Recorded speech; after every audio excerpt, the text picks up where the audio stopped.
at the D&B office, and I've been here taking a bunch of measurements for Tracebook. And so today I thought I'd just share with you some of the things that I've learned about how you can get really great, high quality, semi-anechoic measurements for yourself at home or at your warehouse that then you can use to, create presets. You can use them in the field to compare to field data. There's just a bunch of great uses for this data that we've been collecting at Tracebook, and I'd like to show you how you can do the same thing. So first of all, thank you so much to D&B and especially to Nick and Chris, who have been helping me out all week. I really appreciate their support. It's been really great being here. So I should probably first give you a tour of the space. So I've got this other camera over here. So let me turn this one off and turn that one on. So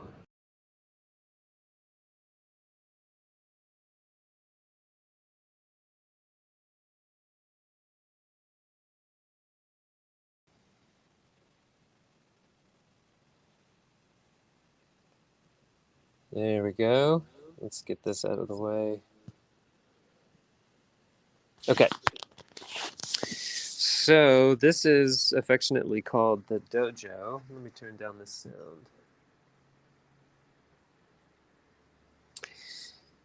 And sorry for my shaky cam work. I'm just holding an iPhone. But this is where they typically do their trainings, and it's a really cool space. It's going to be hard to see with this little camera, but there's a bunch of speakers in here so they can do their soundscape work and listening tests and stuff like that. So the very first thing you need to do for Tracebook is figure out where you're going to take your measurements. I almost always end up doing them outside, but this room was big enough and the weather outside was bad enough that I decided to try and make it work inside. So I found, near the center of the room, that's where the speaker usually ends up. You don't want it to be exactly in the center, but near the center. And then I tried a bunch of different methods to try to get good data, actionable data, which I'm going to be talking about in a little bit. But this is where I ended up. So I had to get the speaker up a little bit off the ground and aim down at the microphone on a piece of masonite. And that's what did the trick. I didn't have to get it up high. It's just on a little B8 subwoofer there. Look at that cute little thing. And then it's just tilted down. So let me show you the process here. So that's the end of the signal flow. And then that goes back to a D80 amp over here. And I'm using that top one right now. And then that comes over here. And this is just for recording this stream right now. But this is the audio interface I'm using that is connected to this computer that's running Crosslight. And that's where I'm doing all the measurements. And then the only other thing you didn't see is this is a iSamcon EMX 7150. And it's tilted down there using the back of the cable. And then I just marked the board there so I can tell if the microphone ever moves. So that's the setup here in the room. And now I'll go back to the other computer and show you the steps I went through to get here.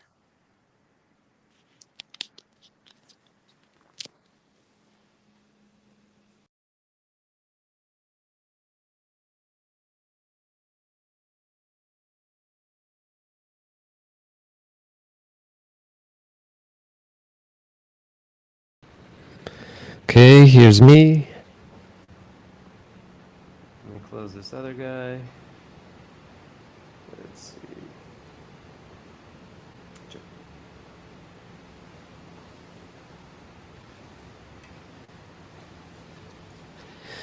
Okay, and let me show you this screen again. So here's where it all started. The first thing we need to do is find out some things about the speaker. So I've got a V7P here. It's a point source box, and I'm just looking at the dimensions here because then I'm going to plug those into the Tracebook upload page, which just has a handy little calculator to give me some information about distance. So let me switch over to that.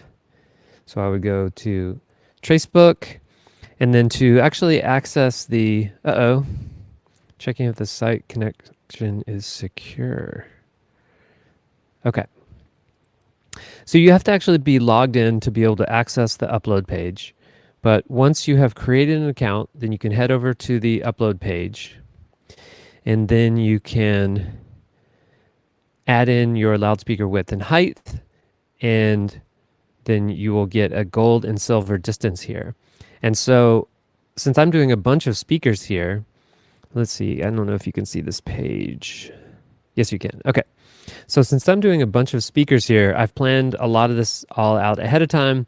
So I've got my V7P here, and I have the dimensions, and then I have the gold distance. So I can just show you what that calculator looks like if you haven't seen it before. You just plug it in like that. And we need the width and the height. So I'll copy and cut this. And this is in meters. So I need a dot here and another one here. And now I see this gold distance is 4.3 meters and my silver distance is 2.15. So ideally, we would like to be at 4.3 meters or farther, and that's where I started, and then I ended up somewhere in between. And so that's what I have written down here. Okay, so let's switch over to the audio analyzer. So here I am in Crosslight, and this is one of the very first measurements that I took. And I'm realizing now that I'm going to need to switch back and forth between these screens because I want you to see some photos that I took. So let me do another screen share and get those photos open, because the photos really are going to show you the entire journey that I went on here.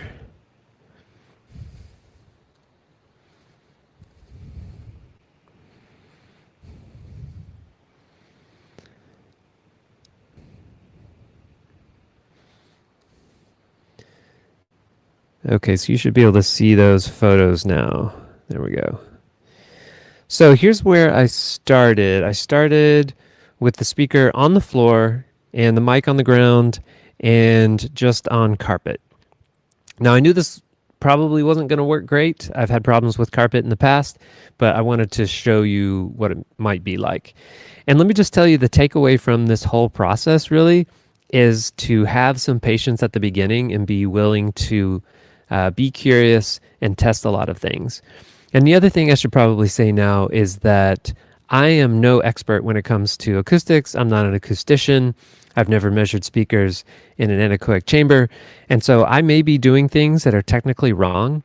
But what's great about the Tracebook measurement procedure and Tracebook in general is that it allows for you to use whatever methods you have at your disposal, whatever methods you prefer to do your measurements, as long as the results meet the guidelines. So I'll be talking about those more moving forward, but the general guidelines are that the data should be actionable, specifically less than 10 dB of ripple, and it should be within plus or minus 3 dB of manufacturer specification, basically. So I'll show you that soon as well.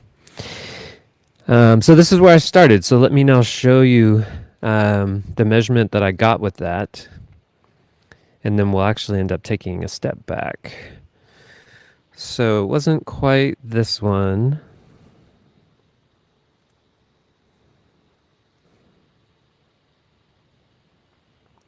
So here's the first measurement that I got. And it doesn't look great. And now I'm going to show it to you. Here, this guy in red is manufacturer spec. Where did I get that? I got that from the D&B GLL files. And I have another video about how to open GLL files and export them and then get them into your audio analyzer. And so I'll just link to that below this video so I don't make this video even longer. Anyway, we can see here in black that I am way off from manufacturer spec here. So I know I need to do something to improve this. But as soon as I got started, I also wondered, how do I know if this speaker doesn't have a problem?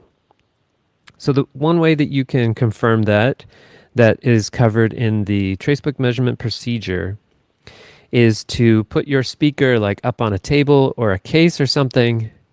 And that is what I did next. So I put the speaker up here like this, just on a table, and I put the microphone in close. The specific distance for that microphone should be 1 point. You divide the height of the speaker by 1.5. So the speaker is about, I think, 0.75 meters off the ground, and so the microphone ended up at about half a meter. The specific distance doesn't matter so much. The whole point here is just to try to remove the room entirely and get a close-up picture of what the high-frequency response should look like. So back in the audio analyzer, I need to get over to that channel.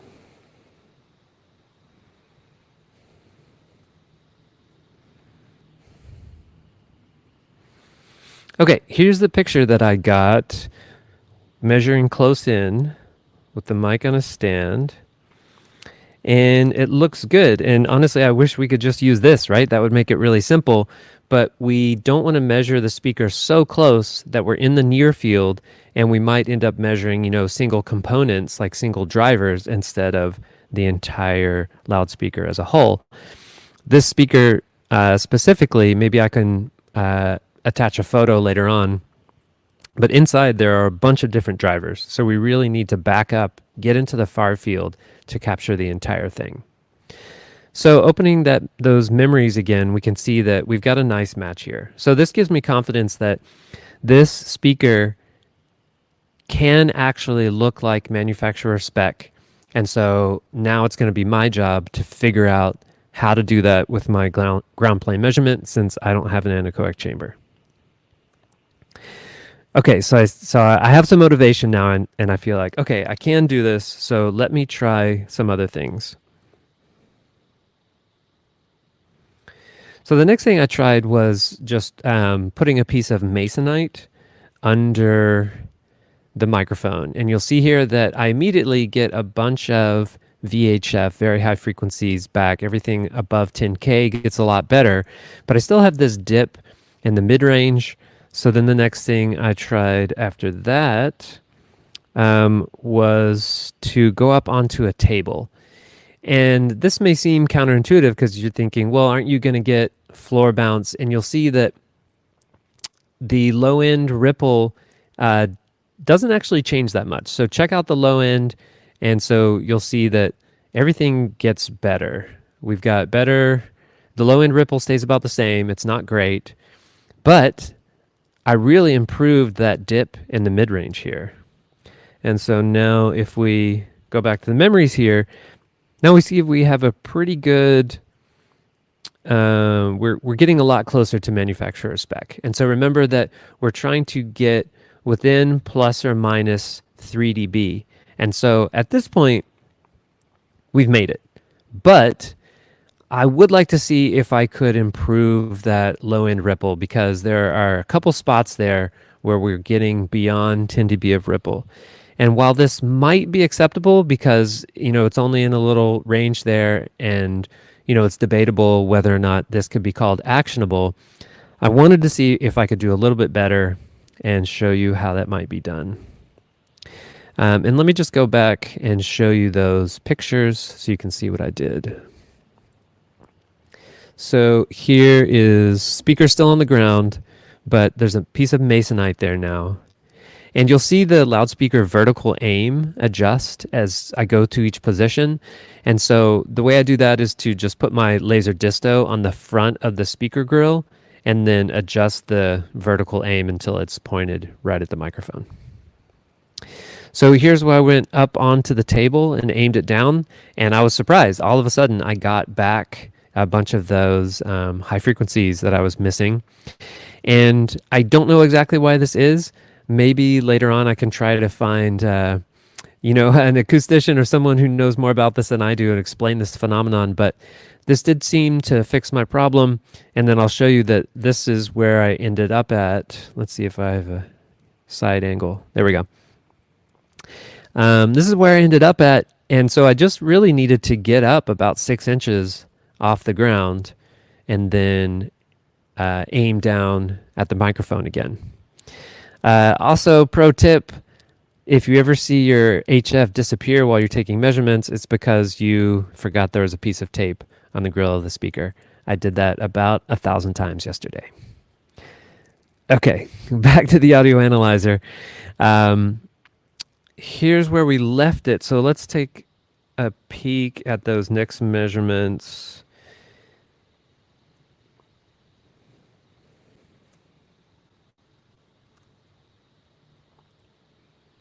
So here's where I ended up with the speaker on top of that little B8 sub. Now it looks like this upper mid-range area is not quite as good as when we were up on the table aimed at a steeper angle, but low-end ripple is a lot better. So I decided that this was the one I would stick with. Let's again compare it to manufacturer spec. So I'm lined up here. Have a little bit too much low end because of the room getting in there, and I have a little bit too few, upper mid range. But again, if we, just apply an offset here and go like down 3 dB or up 3 dB, as long as we're in there, then we can call that actionable and have some pretty good confidence that this will be accepted by the Tracebook moderators. And if it's not, hopefully they can help me figure out how to improve it in the future. And that's why Tracebook requires that you upload photos of your measurement environment so that the moderators can have some information about what's going on there. So that's how I figured out how to get the actionable data that's required by Tracebook. And then that's actually the hardest part, which is why I wanted to make this video and go into some detail about all the things that I tried. There's this sort of painful process, but if you're just, patient with it, you can, I think it's just really rewarding to be able to prove to yourself that your speaker does perform as specified. And now that you have this data, you can use it for anything you want in the future. So, you do it once and then you can use it all the time in the future. And once you have gone to all this trouble and figured out how one speaker works, then you can apply that to a bunch of other speakers. So now that I know how this one point source speaker works, I can have some pretty good confidence about what's going to work with all the other speakers in the D&B inventory here. And at least I don't have to try, 6 other positions next time. I have 2 or 3 that I'm pretty confident will work. And so this is what I did on the very first day when I got here to the D&B office is I just tried a bunch of positions like this. And then with every other speaker, I only had to try 1 or 2, maybe 3 positions before I found the one that worked. Once I've found that, then the last thing is just to take a bunch of measurements. And I should show you one more thing, which is that I did do a test to see, let me solo this up. I did do a test to see if, a different, no, it didn't solo. Let's see, solo this. I did do a test to see if a different stimulus would make a difference. So one I did with pink noise, and then I did this one with another type of signal called DL2. And I also tried log chirp and a few other things, but it didn't seem to make a huge difference. You'll see here that as I switch back to this one, which is just pink noise, you just see a tiny bit of change here in the low end. So it was also good to do that test. And then finally, what I like to do is just set this up to take like 6 measurements in a row. So I'll do every DSP variation after that. So I've got, a single brand and model, and then I just need to do any other variation. So if this were just a powered speaker that had no buttons or knobs on the back, then I just take one measurement and I'm done. But often there are a few different variations we need to do. So I'll show you this screen again to show you how I organized all this, and maybe I can make it a little bit bigger. So here you can see that I've got, each DMB family here, and then I've got the models that I want to do, and then, I wrote some information about them. And then here are all the DSP presets. I'm going to load, the basic preset here, and then I'm going to go through and try these different variations. This will be familiar to you if you've used DNB speakers. They have this thing called CPL. And so then I can just go through and check all the things and make sure I've done them. And then later on, when I go back and look at my files in my audio analyzer, I can also just look at them in order and know which ones I did with which DSP presets. Then I can export those files, upload them to Tracebook, and I've basically completed the entire process. So let me know what questions this brings up for you guys. Let me know anything that you think could be improved in the Tracebook measurement procedure. It's a living document that we have been updating as we get feedback from people. And so that's really helpful. And I think the more people that participate and the more people that get involved, the better the entire project and the site will be. And I'm just really thankful for all the people who have uploaded so far. And it's been really great to, have a show coming up the next day, maybe using a speaker I've never used before, and then I can go to Tracebook and find it and immediately get some actionable data to play around with and inform my decisions for when I go out in the field the next day.